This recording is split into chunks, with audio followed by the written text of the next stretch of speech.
agradecemos porque o Senhor está neste lugar. Te agradeço porque o teu Espírito, Deus, tem conduzido esse culto, Senhor, conforme o teu querer, Jesus. E é assim que o Senhor faz mesmo. Nós, ó Deus, te agradecemos por cada vida que entrou nesse lugar, nessa casa. E nós queremos, ó Deus, agora entregar a vida da Jaque em tuas mãos, porque o Senhor já ministrou o coração dela, Pai. E agora, Deus, que ela irá liberar essa palavra, que o Senhor venha usá-la poderosamente, que seja um destravar nessa noite, ó Deus. Que o Senhor venha liberar sobre nós, ó Deus, aquilo que o Senhor tem para nós nessa noite. Que não seja aquilo que nós queremos, mas seja aquilo que tu queres, Pai. Por isso, use ela uma vez mais, ó Deus. Em nome de Jesus, nós entregamos a vida dela em tuas mãos. Fique à vontade nessa noite. Em nome de Jesus. Amém. Amém.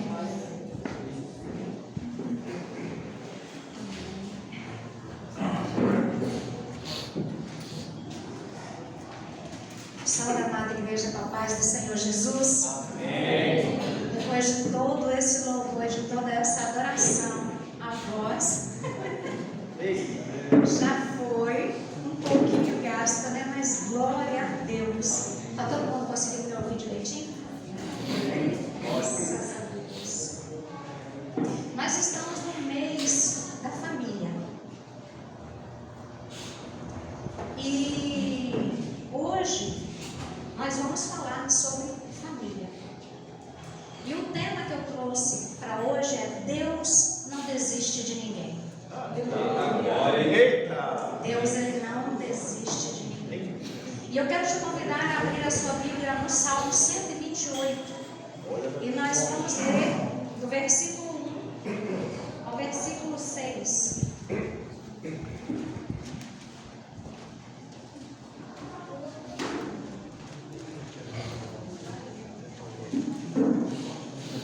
Glória a Deus. Está escrito assim na palavra do Senhor: Bem-aventurado aquele que teme ao Senhor e anda nos seus caminhos, pois comerá do fruto das tuas mãos. Feliz será e tudo te irá bem. A tua mulher será como a videira frutífera aos lados da tua casa, os teus filhos como plantas de oliveira à roda da tua mesa. Eis que assim será abençoado o homem que teme ao Senhor. O Senhor te abençoará desde Sião, e tu verás o bem de Jerusalém todos os dias da tua vida, e verás os filhos de teus filhos e a paz sobre Israel. Amém? Amém. Essa é a palavra do Senhor. E muitas vezes, quando nós chegamos na igreja, eu não nasci num lar evangélico. Eu fui a primeira de 10 filhos a conhecer o Senhor e me converter ao Senhor. E quando eu cheguei na igreja, as pessoas falavam muito sobre você ser vitorioso, você ser muito feliz, você não ter problemas. E quando eu me deparava com textos assim, eu ficava preocupada, porque eu via uma realidade que eu não vivia, que eu não tinha na minha casa, que eu não vivia na minha família. E quando eu olhava para minha família, quando eu olhava para o contexto da onde eu vim, e quando eu olhava para dentro da minha casa, eu logo pensava em perfeição, porque esse texto é algo perfeito.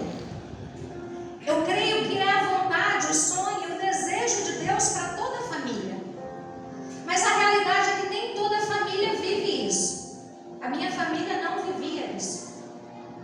E quando eu me deparei com esse texto e eu comecei a entender um pouco mais desse texto, eu comecei a pensar em pessoas perfeitas, pessoas sem dificuldades, pessoas sem problemas, pessoas fáceis de lidar, pessoas agradáveis o tempo todo na vida delas. E eu comecei a olhar para fora.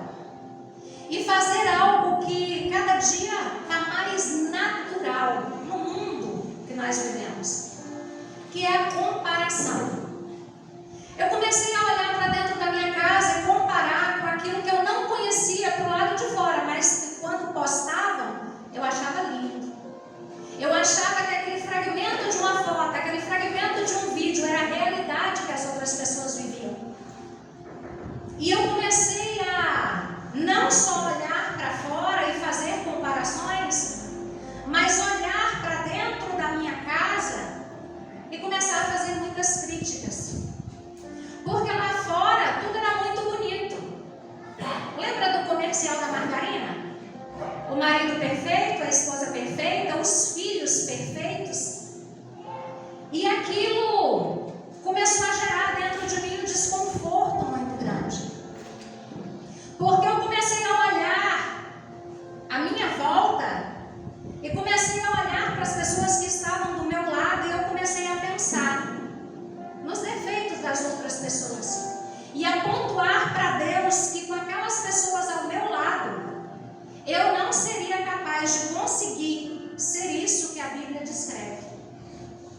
Como se a aprovação ou o desempenho das outras pessoas dependesse o meu desempenho.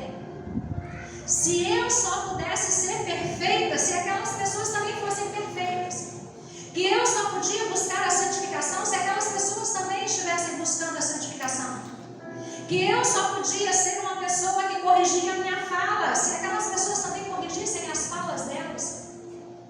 E aí, conhecendo um pouco mais da Bíblia, eu vi que não tem perfeição na Bíblia. Mas existem sim pessoas com o coração quebrantado, com o coração contrito, pessoas que estão dispostas a obedecer à palavra do Senhor. Aqui no Brasil, nós não vemos pessoas que dão valor à genealogia delas. Eu trabalho com mulheres e muitas mulheres eu pergunto: como é que foi o relacionamento do seu pai e da sua mãe?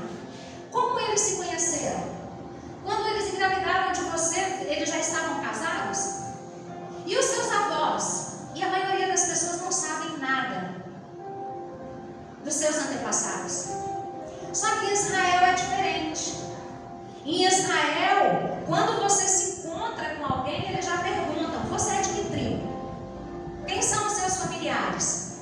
E eu gostaria de te convidar a abrir a sua Bíblia também no Evangelho de Jesus Cristo, segundo escreveu Mateus, capítulo 1. E nós vamos ver a realidade de pessoas imperfeitas, mas que Deus não desistiu delas. E que Deus colocou essas pessoas na genealogia de Jesus Cristo. Pessoas que talvez eu e você, se olhássemos, jamais iríamos querer nem falar que faziam parte da nossa família. Mas Deus, Ele não só escolheu, mas Ele capacitou e Ele deixou escrito. Quem eram essas pessoas? Para que eu e você pudéssemos ver que Deus, Ele não escolhe aqueles que são capacitados, mas Ele capacita aqueles que Ele escolhe. Mateus capítulo 1, do versículo 1 ao 16, está escrito assim: genealogia de Jesus. Livro da geração de Jesus Cristo, filho de Davi, filho de Abraão. Abraão gerou a Isaac, Isaac gerou a Jacó, e Jacó gerou a Judá e aos seus irmãos. E Judá gerou de Tamar a Pérez e a Zera.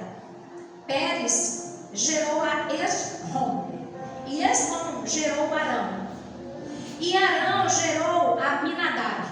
Aminadab gerou a Nasson. Nasson gerou a Salmão. E Salmão gerou de Raabe a Boaz. Boaz gerou de Ruth a Obed. Obed gerou a Jessé. E Jessé gerou o rei Davi. O rei Davi gerou a Salomão, que foi... E Davi gerou a Salomão, da que foi mulher de Urias. E Salomão gerou a Roboão. Roboão gerou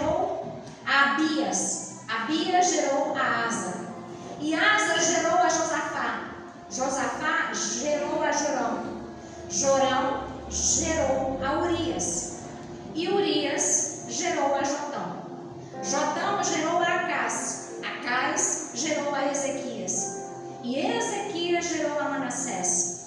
Manassés gerou a Amon. Amon gerou Josias. E Josias gerou a Jeconias e aos seus irmãos na deportação para a Babilônia. E depois da deportação para a Babilônia, Jeconias gerou a Salatiel. E Salatiel gerou a Zerobabel. E Zerobabel gerou a Abiúde. Abiúde gerou a Eliaquim. E Eliaquim gerou a Azor. E Azor gerou a Sadoc. E Sadoc gerou a Aquim. Aquim gerou a Eliúde. E Eliúde gerou a Eleazar. Eleazar gerou a Matã. E Matã gerou a Jacó. E Jacó gerou a José, marido de Maria, da qual nasceu Jesus, que se chama o Cristo. Por que o Evangelho de Mateus, ele começou pela genealogia de Jesus? Porque para o povo judeu, se você não falar da sua genealogia, e o Evangelho de Mateus, ele foi escrito para os judeus, e lá, se você não começar falando da sua genealogia, você não tem valor, porque para eles o que basta é a sua genealogia, a sua tribo, é da onde você veio, é quem você representa. Então a gente lê esse monte de nome e às vezes a gente não entende nada, não é verdade? Só que todos esses nomes têm uma história. E a Bíblia, ela é tão maravilhosa que ela não esconde os erros, ela não esconde os defeitos, ela também não esconde quando a pessoa acerta, ela não esconde a misericórdia de Deus que alcançou essas pessoas mesmo no tempo do Velho Testamento, onde não estavam sobre a graça de Jesus Cristo. Mas a mão de Deus estava estendida naquele tempo sobre a vida dessas pessoas. E eu creio que sabe por que Deus ele deixa essa palavra e essa verdade sobre a vida das pessoas? É para que a gente não se diminua ao ponto de não aceitar Jesus Cristo por causa de todos os erros que nós cometemos. Hoje eu vou trazer algumas pessoas da genealogia de Jesus para nós vermos. Porque quando nós olhamos para dentro da nossa casa, às vezes nós vemos pessoas, como o irmão falou, ouvindo músicas do mundo, dançando, bebendo, falando palavras torpes, vivendo uma vida promíscua. E nós que nascemos no Evangelho ou que nos convertemos no caminho, quando nós olhamos essas pessoas, na maioria das vezes o que a gente quer é se separar dela, porque a gente acha que porque estamos servindo ao Senhor nós somos melhores do que essas pessoas. E o orgulho ele entra dentro do nosso coração, e ao invés de nós sermos luz para essas pessoas, nós afastamos elas como se elas fossem pecadoras e estivessem condenadas ao pecado. E muitas vezes, ao invés de nós estendermos o amor para essas pessoas e mostrar o amor que um dia foi lá e nos resgatou e nos tirou do pecado, a gente aponta, a gente acusa, a gente critica. E a gente afasta essas pessoas não só de nós, mas do Deus que nós dizemos servir. E isso é muito importante, é muito perigoso também. Eu já ouvi pessoas falando: o Deus que essa pessoa prega, o Deus que essa pessoa vive, eu não quero para a minha vida de jeito nenhum. Então as atitudes e as ações de uma pessoa demonstram quem é o Deus que ela serve. E qual é o amor que esse Deus lança para essas pessoas ou não. Se nós somos servos do Senhor, nós precisamos cuidar do que nós falamos e do que nós vivemos. Porque quando nós acusamos uma pessoa, nós estamos falando indiretamente que Deus errou sobre a vida daquela pessoa. Quando na realidade cada pessoa tem um livre-arbítrio. E eu nunca vi, e eu não vivi isso.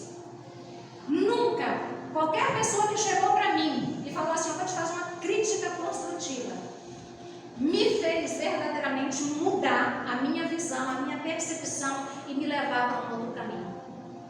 Mas toda pessoa que chegou perto de mim e demonstrou amor, carinho, respeito, e não precisou falar, mas a atitude dessas pessoas me fez olhar e falar assim: eu quero andar desse jeito, eu quero agir desse jeito, eu quero ser desse jeito. Então a crítica, a acusação, o apontamento, o olhar de julgamento não vai convencer ninguém a vir para a presença do Senhor e aceitar aquilo que você está apresentando para eles, talvez de forma não tão assertiva. Se Deus ele não desiste de ninguém, quem somos nós para desistir, para apontar, para acusar e para fechar a porta do céu para elas?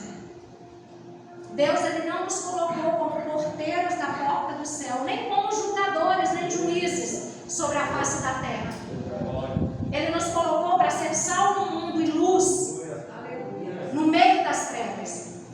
Então, quando você lê a Bíblia aqui em Mateus e você vê a genealogia de Jesus, você vê um homem chamado Abraão, que é o homem que todos falam é o pai da fé, e ele realmente é o pai da fé.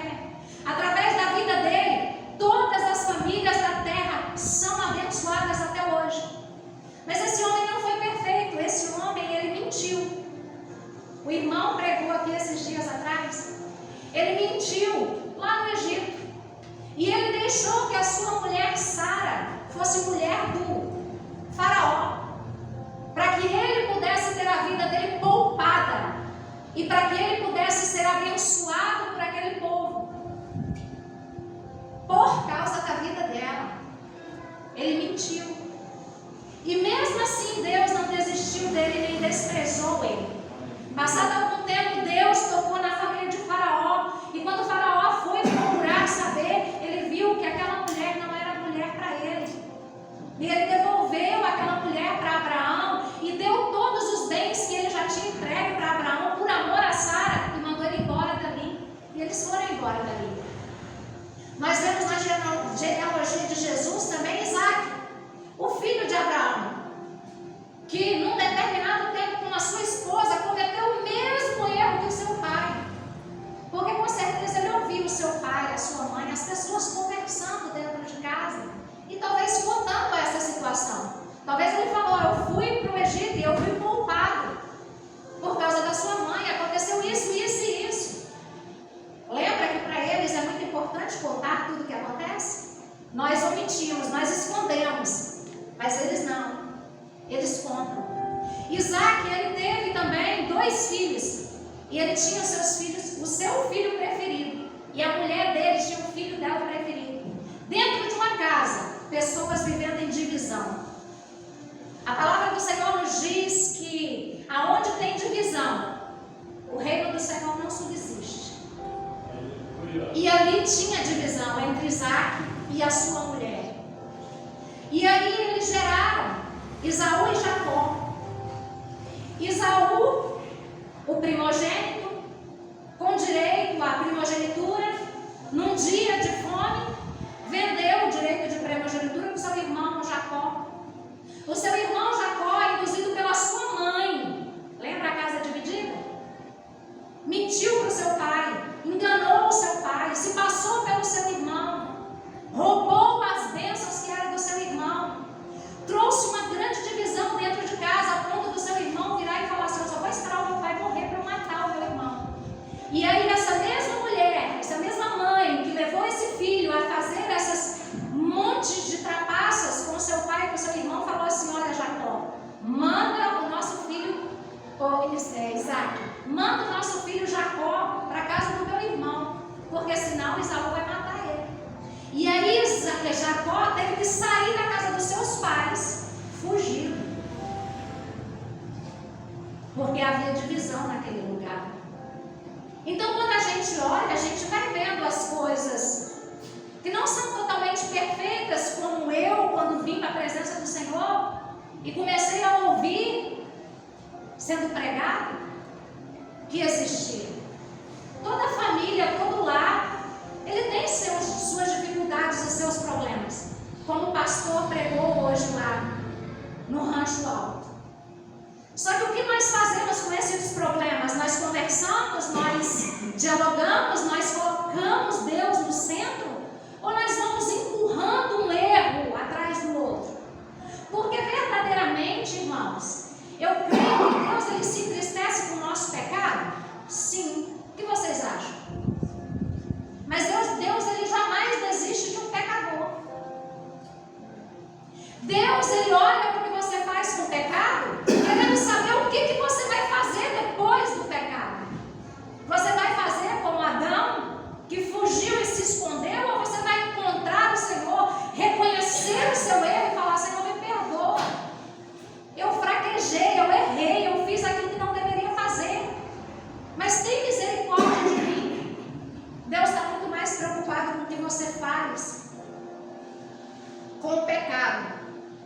do que o que você faz antes de cometer.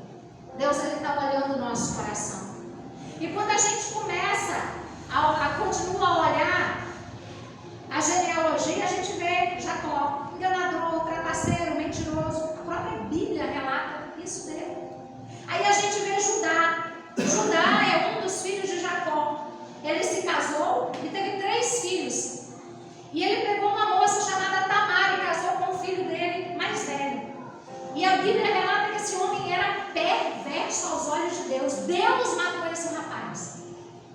E aí, na cultura judaica, o filho que ficou vivo casa com a mulher para dar descendentes do filho que morreu. O filho do meio que se casou com essa mulher falou assim: eu jamais vou dar descendente meu para o meu filho. E ele fez também aquilo que desagradava a Deus. Deus matou o segundo filho. Aí eles tinham o 3º filho. A mulher de Judá virou para ele e falou assim: você não vai dar de jeito nenhum nosso filho. Ele ainda é pequeno, ele não vai casar com essa mulher.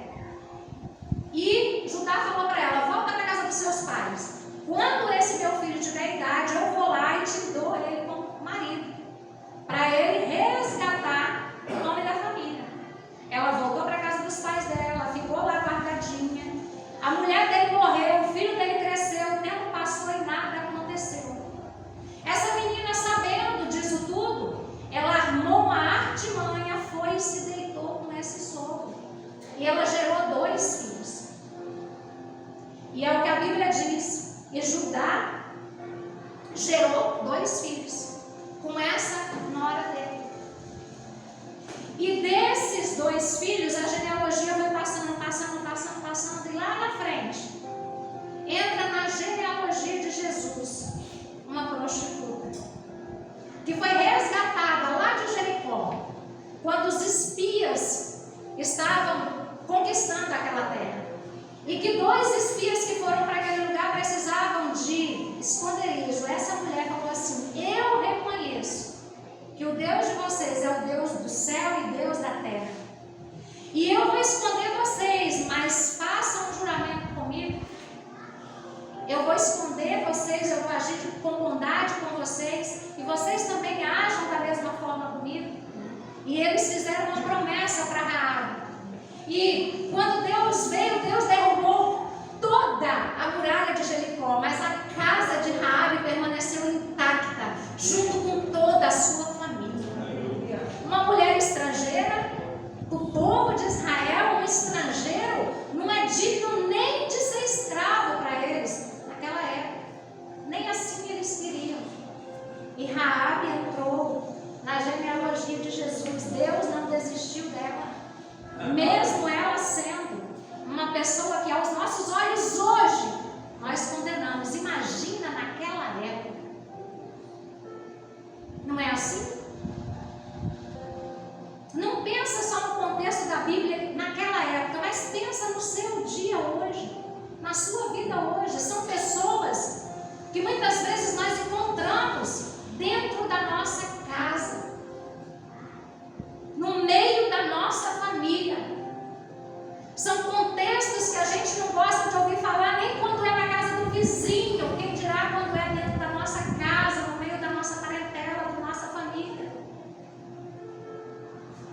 A palavra do Senhor vai passando e nos mostra Ruth, a moabita, também uma estrangeira que ficou viúva fora daquela nação e veio para aquela nação e se casou com um homem ali. Nós vemos Jessé, pai de Davi, que tinha também os seus filhos preferidos. Enquanto Davi estava lá no campo apacentando ovelhas, os outros filhos estavam tudo dentro de casa, se banqueteando com o pai. Nós vemos Davi, segundo o coração de Deus, um pai omisso, um marido omisso, um assassino, não só dos inimigos, mas também do adversário, porque ele desejou aquilo que não era dele. A própria Bíblia diz que ele foi pai de Salomão, uma mulher de outro homem. Essa mulher, ele pegou ela usando da autoridade dele como rei, se deitou com ela, gerou um filho nela. Quando ela disse que estava grávida, ele mandou trazer de volta o marido dela da guerra para trazer notícias. E ele conversou com esse homem, mandou esse homem para casa, o homem não quis ir, debetou esse homem, mandou esse homem para casa, o homem não quis ir. E ele falou assim, já que não tem jeito, fez uma cartinha para o seu amigo, capitão do exército dele, e falou, vai, leva essa carta e entrega para o capitão. E esse homem levou a sentença de morte dele e entregou o capitão dele. E o capitão colocou ele era soldado, mas colocou ele no lugar errado, na posição errada. E ali ele morreu. Então todo mundo poderia não saber, mas aquele chefe, amigo de Davi, sabia do que Davi tinha feito. E lá na frente, quando o filho de Davi se revolta contra ele, esse mesmo comandante chega e mata o filho de Davi, que ele falou assim, não mate de jeito nenhum. Porque aquele que matar o meu filho, eu vou matar também. Só que quem matou foi aquele que ele tinha dado autorização para matar uma pessoa e ficar tudo escondido. Tudo que nós fazemos pode sim ficar oculto aos olhos do ser humano, mas jamais fica oculto aos olhos do Senhor. Deus, Ele está olhando para nós e Ele não está querendo saber o pecado que nós cometemos, mas sim o que nós fazemos quando nós erramos. Quando nós olhamos para a genealogia de Jesus, nós falamos, meu Deus, como que Deus teve coragem de pegar essas pessoas e colocar na genealogia de Jesus? Você não se pergunta isso? Seja sincero, seja sincero. Eu me perguntei isso várias vezes. E aí quando eu fui olhar para minha família, eu também fui vendo que não tinha pessoas perfeitas lá, começando por mim. Mas o orgulho de que levantei a mão, aceitei Jesus e agora sou diferente da casa, fez com que os meus olhos se ensoberbecessem. E eu olhava as outras pessoas de cima para baixo, esquecendo do lamaçal do pecado que Deus tinha me tirado. Porque tudo isso, ou a maioria dessas coisas que a gente vê, essas pessoas cometendo, elas aprenderam dentro de casa com os seus pais, com os seus familiares. Eles só estavam repetindo os padrões que eles viram como natural e normal. E eu também nasci num contexto assim, o meu pai era alcoólatra, o meu avô era alcoólatra. Eu era a filha mais nova de 10 filhos, alcoólatra também. Mentia, enganava, trapaceava. Mas quando me converti, achei que todas as coisas se fizeram novas do dia para a noite. Não foi assim. Deus, Ele foi tratando o meu caráter, Ele foi mudando a minha visão, Ele foi renovando a minha mente através da palavra do Senhor. E isso não foi da noite para o dia. Não é automático. E hoje nós vivemos numa sociedade onde as pessoas querem pílulas para tudo. Olha, eu quero meu casamento restaurado. Ora para mim, que Deus vai fazer porque você orou, mas não muda as ações dentro de casa. Eu quero emagrecer, mas não vai para a academia, não faz uma dieta. Eu quero um melhor salário, mas não se capacita, não faz nada para aprender e de se desenvolver para ganhar mais dinheiro. Eu quero uma vida espiritual santificada, mas não para de assistir novela, não para de ouvir música do mundo, não para de ficar se apaixonando nos dorama e depois comparando o marido dentro de casa, comparando a mulher dentro de casa. Essa é a realidade. Nós somos seres que nós temos 5 portais em nós, que são os nossos 5 sentidos. E os mais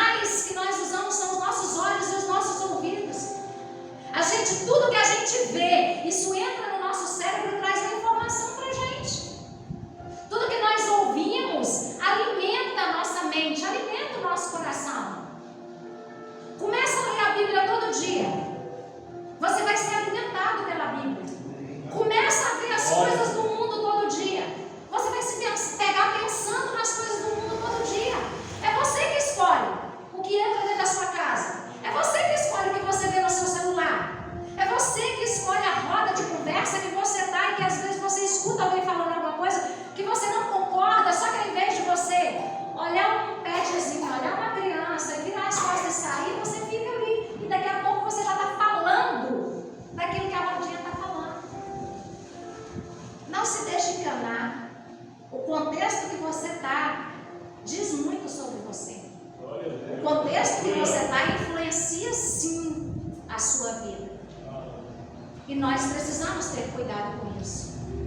Todos nós temos desejos dentro de nós, temos vontades dentro de nós. Mas nós devemos buscar aquilo que glorifica a Deus. Quando nós abrimos a nossa Bíblia em Gálatas, capítulo 5, do versículo 17 ao versículo 21, nos fala que nós temos em nós, imputados dentro de nós, obras da carne. Não é obras que nós vamos pegar com o passar do tempo.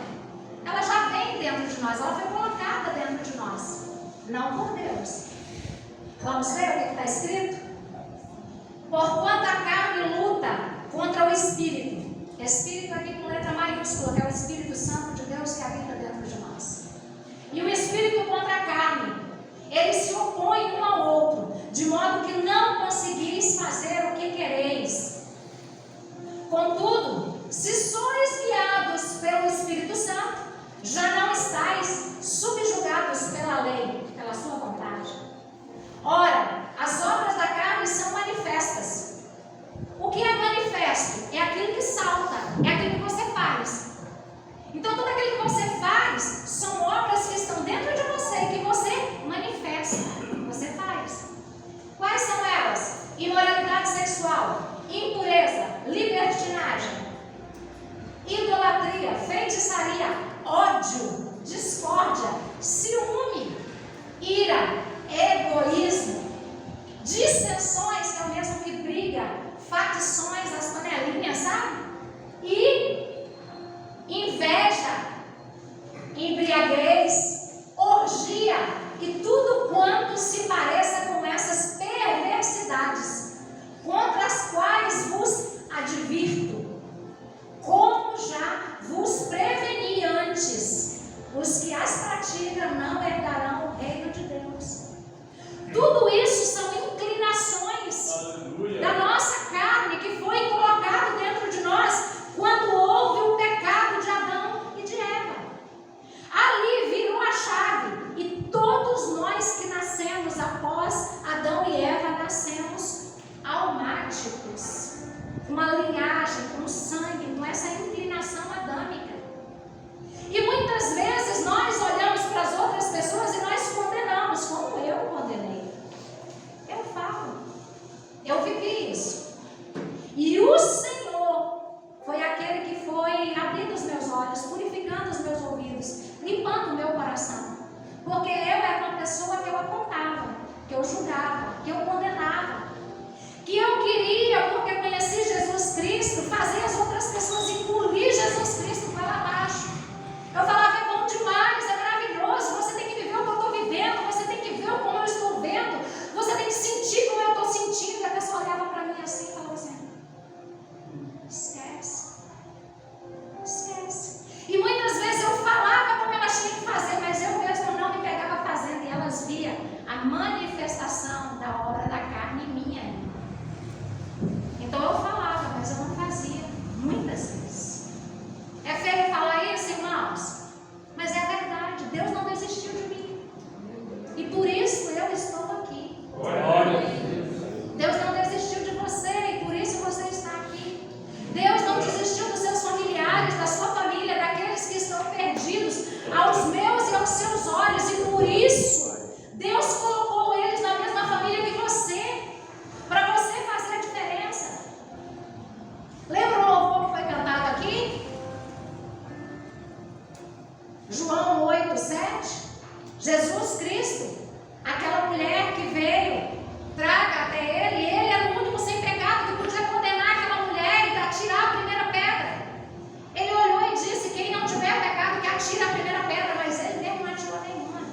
Ele era o único que podia julgar, condenar, e ele não fez. Quando aqueles homens saíram dos mais velhos aos mais moços, Jesus olhou para aquela mulher e falou assim, cadê? Onde estão os seus acusadores? Ela diz, não tem acusador nenhum. Ele falou, eu também não te condeno, vai e não peques mais. Ele amou aquela mulher e ele deu uma chave de transformação e de mudança para aquela mulher. E às vezes nós não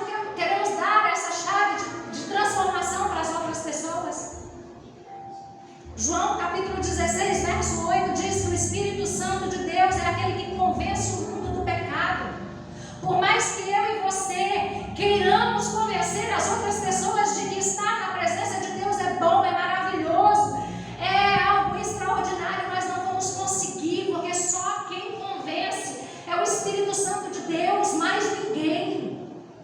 Mas você pode ser sim espelho do Espírito Santo que mora em você para refletir para essas pessoas. Foi Jesus que declarou, colocou não? João 16, 8: quando o Espírito Santo vier, ele vai convencer o mundo do pecado, da justiça e do juízo. É o Espírito Santo de Deus que faz. Quando então ele vier, convencerá o mundo do seu pecado, da justiça e do juízo. É o Espírito Santo que faz.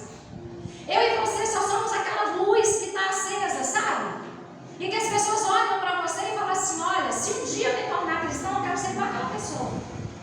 Porque como é triste, eu já passei por isso algumas vezes, como é triste você vê cristãos do seu lado e pessoas ímpias do seu lado no mesmo ambiente, e as pessoas ímpias ouvindo os cristãos falar e depois chegar perto de você e falar assim: você viu o que o seu pastor falou com as ovelhas dele, sobre as ovelhas que não estavam aqui? Se ele fala assim para a ovelha dele, sobre a outra ovelha dele que está lá na minha frente, ele não fala por trás. É vergonhoso. E aí você tem que chegar para essas pessoas e falar assim: olha, a palavra do Senhor nos diz que dentro da igreja, infelizmente, tem joio e tem trigo. Mas pelo fruto e não pela folha, você vai conhecer quem é cristão de verdade. E a pessoa falar assim: verdadeiramente eu vejo que você tem um negócio diferente. Você não se deixa levar pelo que você ouve nem pelo que você vê. Você traz a palavra e você joga a verdade na gente. E aí a gente escolhe o que a gente quer fazer, né? Foi claro. É só a palavra. A palavra foi comigo, a palavra é contigo e é com qualquer um. É a palavra que liberta, é a palavra que transforma, é a palavra que renova a nossa mentalidade para que a gente possa viver diferente. Não vos conformeis com esse mundo, mas renovai as vossas mentes pela palavra do Senhor. Não é isso que está escrito? E muitas vezes nós queremos impor sobre as outras pessoas aquilo que nós já alcançamos. Não é verdade? Só que quantos de vocês já tentaram mudar um hábito em vocês e não conseguiram? Eu já tentei mudar vários hábitos meus e muitos deles eu não consegui. E outros eu estou na luta. Outros eu demorei um tempo, mas eu consegui. É difícil mudar hábito. Se você tendo consciência é difícil mudar hábito, imagine a pessoa que não tem consciência. Mas a palavra do Senhor até sobre isso nos adverte. 1 Coríntios capítulo 11, versículo 28 diz assim, ó. Está escrito dessa maneira: examine-se, pois, cada um a si próprio. A palavra do Senhor não manda eu examinar o meu marido. A palavra do Senhor não manda eu examinar o meu filho.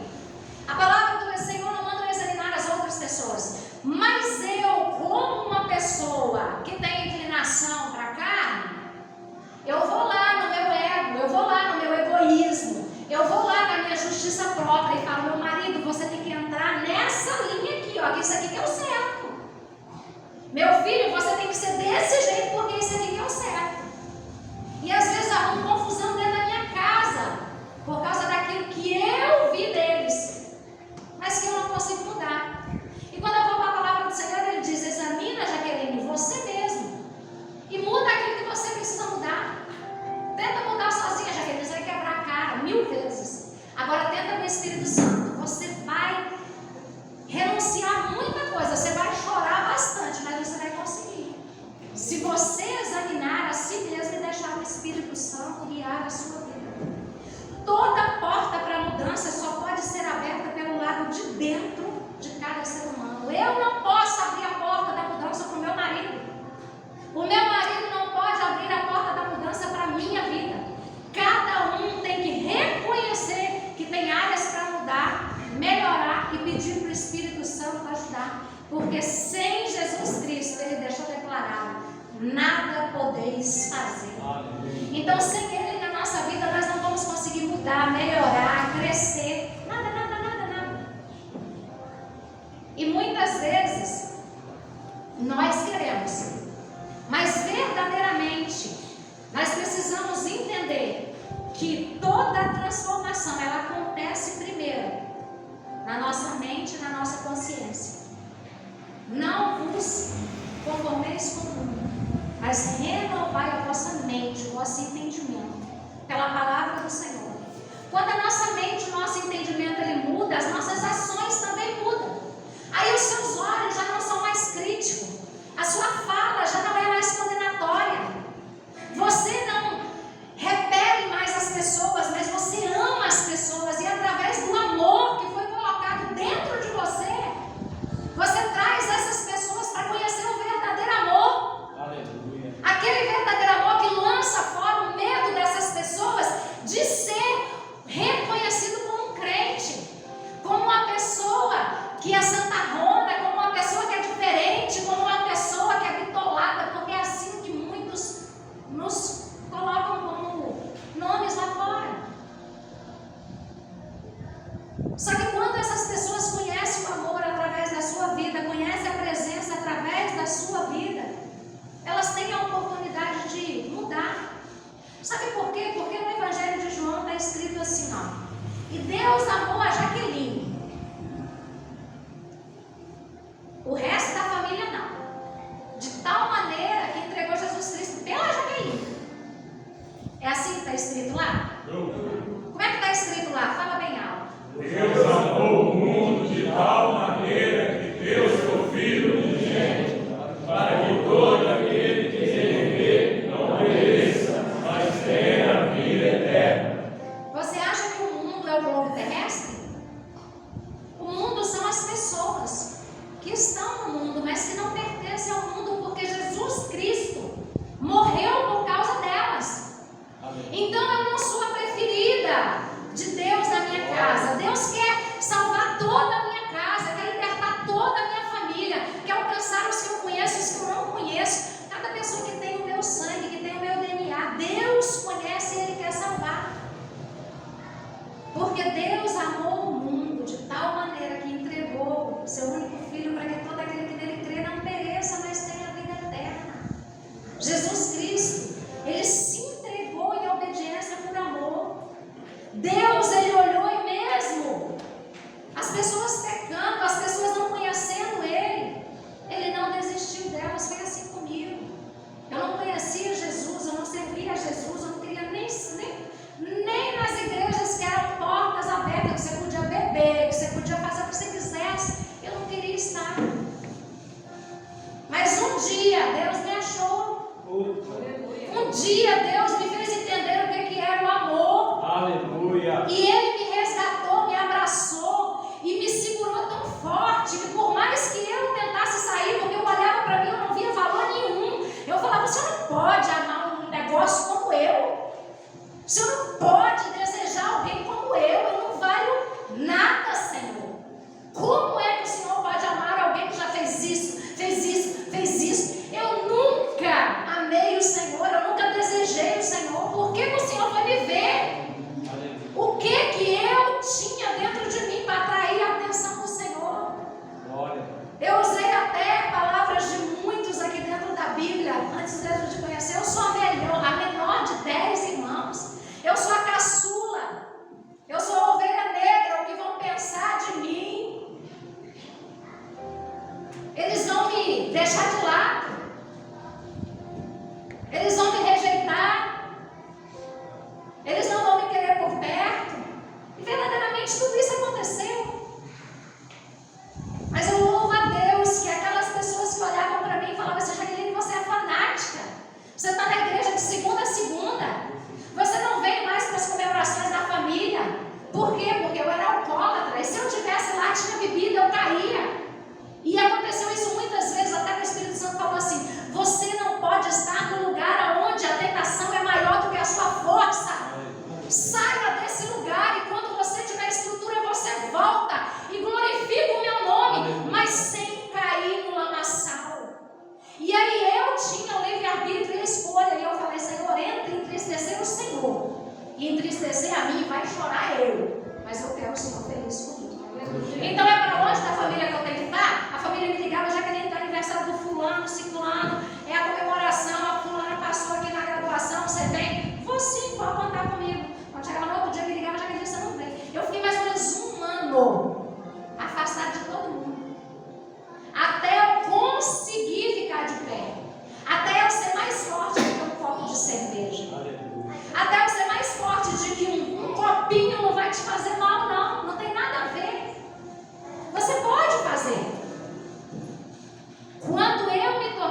aparência do mal.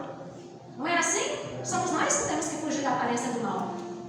E a aparência do mal está em todo lugar. Se você sabe que aquele ambiente, naquela hora, naquele dia, está contaminado e você não tem força suficiente, não passa nem na esquina. Fica em casa. Eu, por diversas vezes, o meu celular eu desligava às 5 horas da tarde, só ia ligar no outro dia, 9 horas da manhã, principalmente de quinta-feira em diante. Então nós é que precisamos escolher, porque Deus ele não desiste de nós, mas muitos de nós desistimos do Senhor. E nós temos mais do que prova disso, porque quantos aqui conhecem pelo menos 3 pessoas que já estiveram na presença do Senhor, já viveram com Deus e não conseguiram se manter porque não conseguiram continuar escolhendo o Senhor. Quando nós escolhemos a presença do Senhor, nós podemos refletir a glória dele. Tiago capítulo 4, versículo 17 nos diz assim: portanto, aquele que sabe o que deve fazer o bem e não faz, esse comete pecado. Nós sabemos que devemos fazer o bem para as pessoas que estão à nossa volta, mesmo que não sejam filhos de Deus ainda, mesmo que ainda sejam criaturas. Nós precisamos mostrar para essas pessoas que nós somos pessoas que podemos fazer o bem, escolhemos fazer o bem, independente delas estarem no mesmo contexto que nós ou não. Tiago capítulo 5, verso 20 diz: saiba que aquele que fizer converter do erro do seu caminho um pecador salvará da morte uma alma e cobrirá uma multidão de pecados. Nós não fomos chamados pelo Senhor para apontar, para acusar, para chegar na porta, como Jesus Cristo criticou vários fariseus. Ele falou assim: vocês estão na porta do reino de Deus, impedindo quem quer entrar, e vocês também não entram. Quando nós nos colocamos na posição de julgadores, de apontadores, de críticos, nós tomamos essa posição que Jesus Cristo criticou.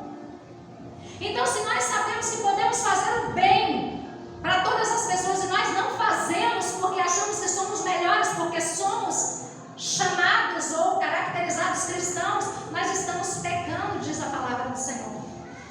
Então, nós precisamos entender que se Deus, que podia condenar, não está condenando, quem somos nós para condenar? Se Jesus Cristo, que era sem pecado e podia condenar, não condenou, por que nós vamos condenar? Mateus capítulo 22, do versículo 37 ao 40, está escrito: Jesus Cristo disse: amarás o Senhor teu Deus de todo o teu coração e de toda a tua alma e de todo o teu pensamento. Este é o primeiro e grande mandamento. E o segundo, semelhante a este, é: amarás o teu próximo como a ti mesmo. Destes 2 mandamentos depende toda a lei e os profetas. Nós precisamos amar a Deus sobre todas as coisas, mas nós não precisamos amar o próximo como nós nos amamos. Nós precisamos sim estender as nossas mãos para aqueles que estão vivendo nas trevas, vivendo perdidos, vivendo de forma totalmente desorganizada. Nós precisamos refletir a luz de Cristo. Mateus capítulo 7, versículo 12, está escrito: façam aos outros o que querem que eles façam a vocês, pois isso é o que querem dizer as Escrituras, a lei de Moisés e os ensinamentos dos profetas. Faça aos outros o que você gostaria que fizessem com você. Aos outros, não está dizendo os irmãos de dentro da igreja, a pessoa boazinha, a pessoa que você tem alinhamento com ela, a pessoa que pensa igual você. Faça aos outros. Se você pode entregar algo bom para alguém, por que não fazer?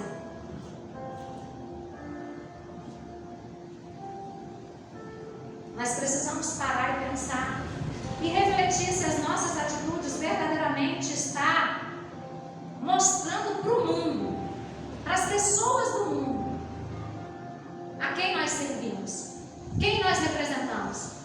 Nós somos embaixadores de um reino celestial. Nós estamos representando bem esse reino aonde nós passamos, com as nossas atitudes. Não é só colocar uma roupa que parece ser crente e quando abre a boca envergonha todo mundo, não. É se apresentar em espírito, alma e corpo incorruptíveis, diz a palavra do Senhor. Nós precisamos prestar atenção no que sai da nossa boca. Nós precisamos prestar atenção na malícia dos nossos olhares, na condenação da nossa maneira de olhar. Nós precisamos prestar atenção em nós. Muitos de nós, por causa do que a sociedade dita, estamos olhando muito para fora e esquecendo de examinar a nós mesmos. As nossas atitudes falam muito sobre o reino que nós estamos representando ou achando que estamos representando. Se as pessoas que estão à volta de você, quando você fala de Jesus para elas viram as costas, ela faz biquinho e ela sai sem graça, presta atenção. Porque quando você porta a luz do Espírito Santo, em espírito, alma e corpo, e você reflete isso, as pessoas chegam até você e falam assim: faz uma oração por mim, vai me visitar lá em casa, me dá um conselho aqui sobre o meu filho, me dá um conselho sobre o meu casamento. Ei, o que você acha dessa situação aqui? É assim. Se está acontecendo diferente, examine-se o homem assim próprio. 1 Timóteo capítulo 5, versículo 8. Tem uma palavra aqui que ela é tremenda e eu quero até ler com vocês. Está na minha Bíblia e na sua Bíblia, tá? Contudo, se alguém não cuida dos seus, especialmente os da sua própria família, este tem negado a fé e se tornou pior do que o descrente, o ímpio, aquele que não crê no Senhor.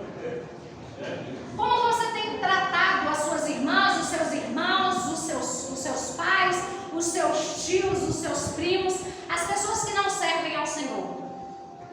Eles são a sua família. Pode não ser a sua família que você escolheu agora, que é o seu marido, o seu filho, família que você constituiu, mas é a família que veio, que você veio, é a sua genealogia. Como você tem tratado essas pessoas? Essas pessoas têm prazer em ligar para você? Essas pessoas têm prazer em dar bom dia para você? Essas pessoas têm prazer em estar no mesmo ambiente que você? Essas pessoas se sentem condenadas por você, apontadas por você, criticadas por você, envergonhadas por você? Você é aquele tipo de pessoa que quando chega perto dela fala assim: se você continuar com essa conduta, você vai para o inferno, hein? Você vigia, porque você vai de tobogã lá para o inferno. Do jeito que você está, ó, você não vai muito longe, não. Ih, esquece. Esse daí não tem mais salvação, não. Esse aí não tem mais jeito, não. Até Deus já abriu mão dele. Muitas pessoas chamadas cristãs têm falado esse tipo de coisa. Diz a palavra do Senhor: de uma só fonte não pode jorrar dois tipos de água. A gente muitas vezes louva ao Senhor, dizemos que adoramos ao Senhor, e o irmão, a irmã, o primo, o tio, a gente fala uma coisa dessa? Existe uma passagem na Bíblia que diz assim, o próprio Deus dizendo: hipócritas, se vocês não conseguem amar aquele que você vê, você não pode amar a mim que você não vê. Você tem amado as pessoas que não estão aqui dentro da igreja? Você tem amado as pessoas que ainda não levantaram a mão, não aceitaram Jesus e não estão no seu alinhamento, nos seus olhos, do jeito que você acha que elas têm que ser? Essa é uma noite de reflexão. Nós estamos falando sobre família. E não tem tido um tempo onde as famílias estão sendo mais destruídas do que esse. Porque nós estamos comparando aquilo que nós temos com aquilo que nós achamos que os outros têm. E nós estamos querendo mudar as outras pessoas, quando nós é que precisamos ser mudados, transformados e alinhados à imagem e à semelhança de Cristo Jesus. Quando você for uma pessoa santa, você vai santificar, está escrito na palavra do Senhor. Quando você carregar a presença do Senhor e ela for mais importante do que qualquer outra coisa para você, aonde você chegar, as pessoas vão reconhecer Deus na sua vida e elas vão falar como falaram com o irmão: faça uma oração, traga uma palavra. Eu saio daqui e vou para a Vila Velha. Praticamente ninguém lá ainda é convertido. Há um mês atrás a minha irmã desceu nas águas. Louvado seja Deus por isso. Somos 4 no meio de 10 filhos que estão se convertendo dia após dia ao Senhor. Mas eu ainda vou na casa de pessoas que não são cristãos, que bebem, que fazem tudo. Mas quando eu chego lá, eles falam assim: Jaqueline, ora para minha casa. Jaqueline, eu estou comemorando meu aniversário, ora por nós. Jaqueline, é final de ano, ora a Deus. E todo mundo para, todo mundo curva a cabeça, todo mundo chora. Jaqueline, tem um velório, vem fazer o velório. Eu falo: meu Deus do céu, o que é isso? Eu não estou preparado para fazer velório, Senhor. Mas não tem ninguém, eu quero você. A pessoa que morreu amava você. Amava você. Então o que nós estamos refletindo? A pessoa que eu fiz velório era uma pessoa que estava no mundo, caiu de cama, ficou doente. Meu marido está aqui como testemunha. Fui para a Vila Velha, fiquei alguns dias lá e ele aceitou Jesus entubado, poucos dias antes de morrer. Glória a Deus. Porque eu não critiquei, porque eu não apontei, porque eu abracei, eu amei, eu ensinei a palavra. E não o meu achismo, não a minha vontade, não as minhas regras. O Senhor tem me ensinado a cada dia a amar as pessoas. Não amar aquilo que elas estão me fazendo e que agrada a mim. O Senhor tem me ensinado a olhar para uma pessoa e não ver uma pessoa, mas ver uma alma que Jesus Cristo derramou o sangue dele por ela. Se o Senhor não faz acepção de pessoa, por que eu vou continuar fazendo? Se eu sei que eu estou pecando diante dos olhos de Deus, porque se eu posso fazer o bem e eu não faço, eu estou pecando.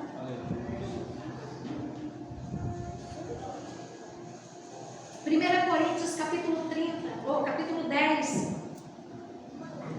versículo 31 a 30, está escrito: portanto, quer comais, quer bebais, ou façais qualquer outra coisa, fazei tudo para a glória de Deus.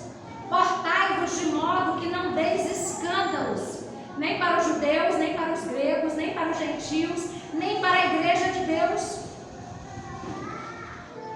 Nós precisamos entender que existem pessoas que estão olhando o que nós carregamos, e o que nós carregamos é a presença do Espírito Santo de Deus. Nós carregamos Cristo e precisamos mostrar Cristo para essas pessoas, e é através das nossas ações que nós vamos fazer isso. Efésios capítulo 5, do versículo 1 e o versículo 2, está escrito assim: sede, pois, imitadores de Deus como filhos amados. Sede, pois, imitadores de Deus como filhos amados, e andai em amor, como também Cristo vos amou e se entregou a si mesmo por nós, em oferta e sacrifício a Deus em cheiro suave. Deus, Ele nos amou de tal forma que Ele entregou o seu único Filho por nós. Deus, Ele ama, porque Deus, Ele é amor. Deus, Ele é amor.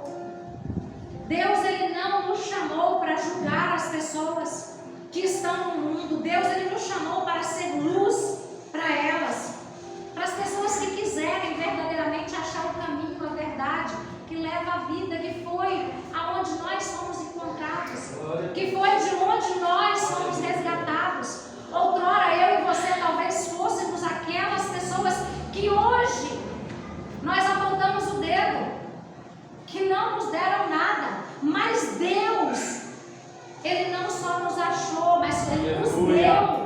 o melhor e o maior presente, que é a presença de Jesus Cristo, que é o sacrifício de Jesus Cristo derramado na cruz por nós.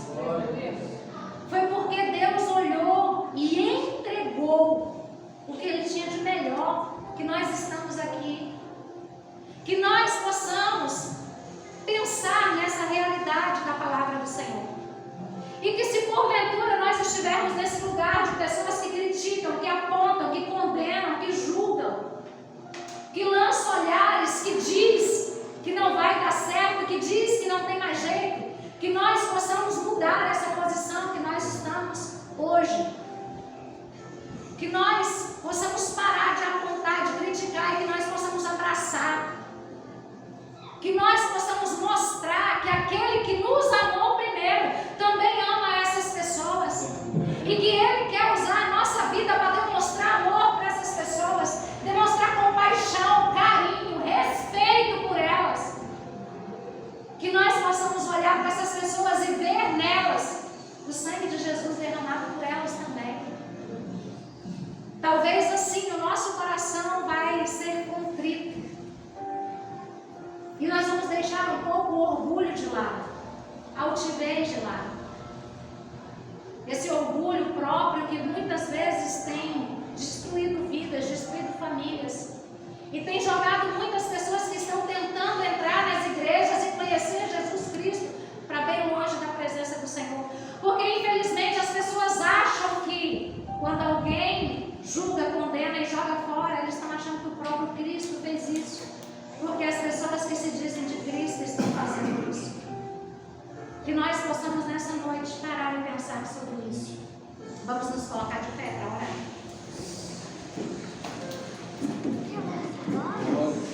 Aleluia.